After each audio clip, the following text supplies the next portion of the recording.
Hello, children. A very good afternoon to you all, and welcome back to our language class.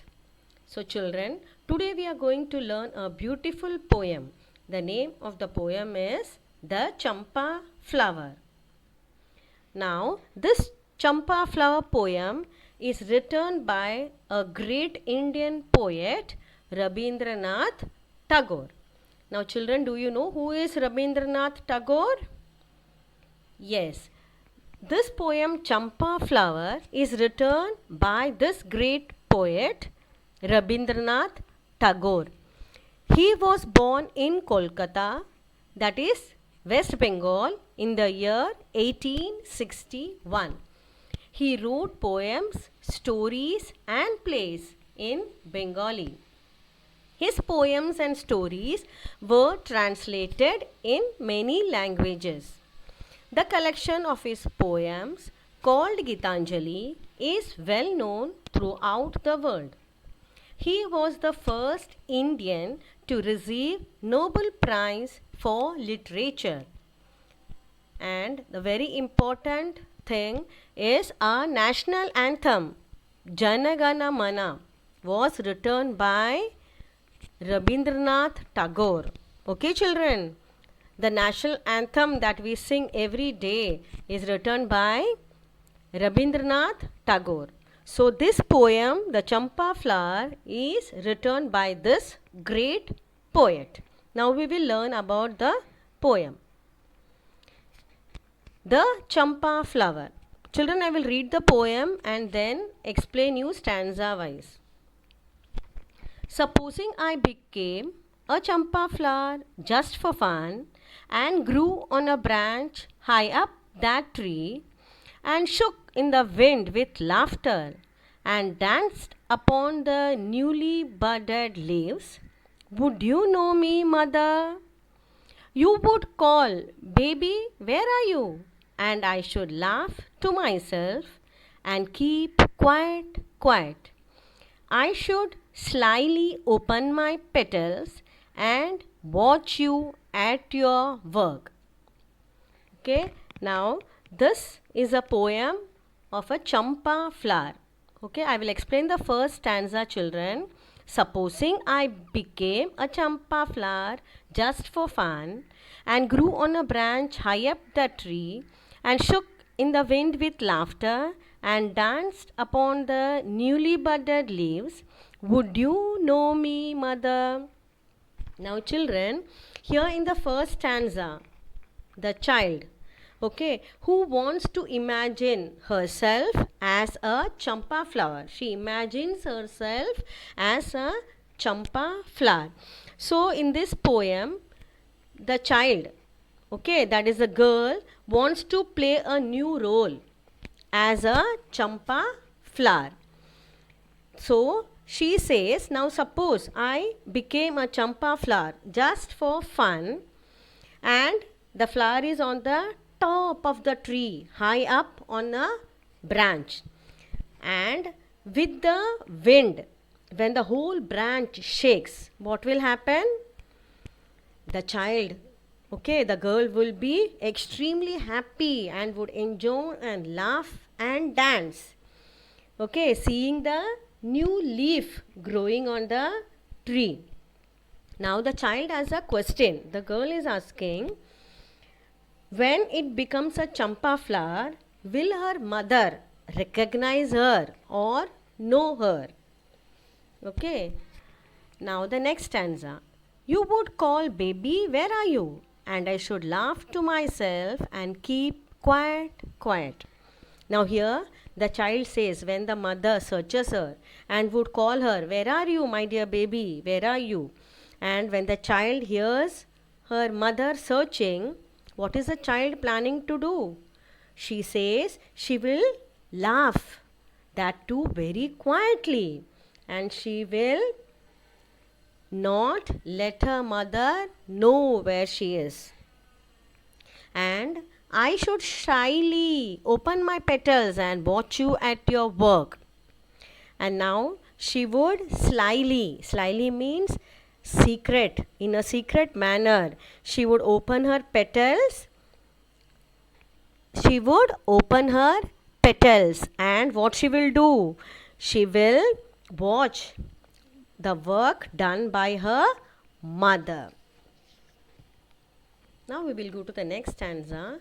When after your bath with wet hair spread on your shoulders, you walked through the shadow of the Champa tree to the little courts where you say your prayers, you would notice the scent of the flower, but not know that it came from me. Now, here the poet is expressing the morning time, okay, where the child says that her mother takes bath and she comes with her wet hair spread on her shoulder, and as she walks, what happens? The shadow of the champa flower falls on her mother, and the child was sure that her mother would say her prayer after she takes a bath. At that time, the child says that her mother would surely feel the scent of the flower, the fragrance of the flower, but she will not know that it comes from her own child. The smell comes from her own child. Now the next stanza. When after the midday meal you sat at the window reading Ramayana, and the tree's shadow fell over your hair and your lap, I should fling my wee little shadow onto the page of your book just where you were reading. Now the time is afternoon. That is when you have your lunch and when the shadow of the sun is directly overhead.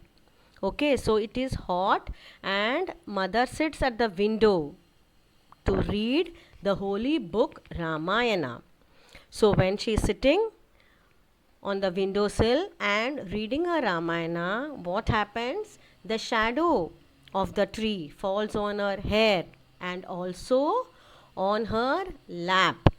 So the child says she would fling me her little shadow. Fling means she will throw. Okay, throw her little shadow because it is afternoon. So the shadow is short. She will throw the shadow on her mom's lap.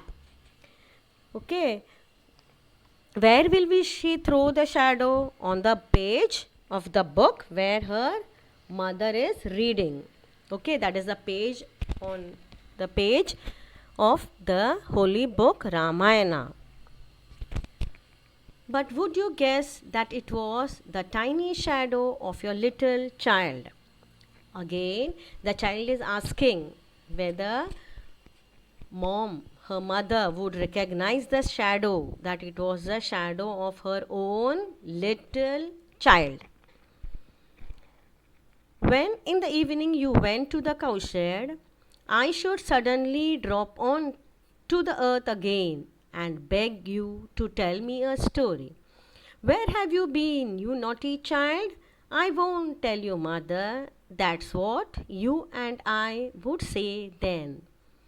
Now, in the last stanza, children, it is evening time. So what happens?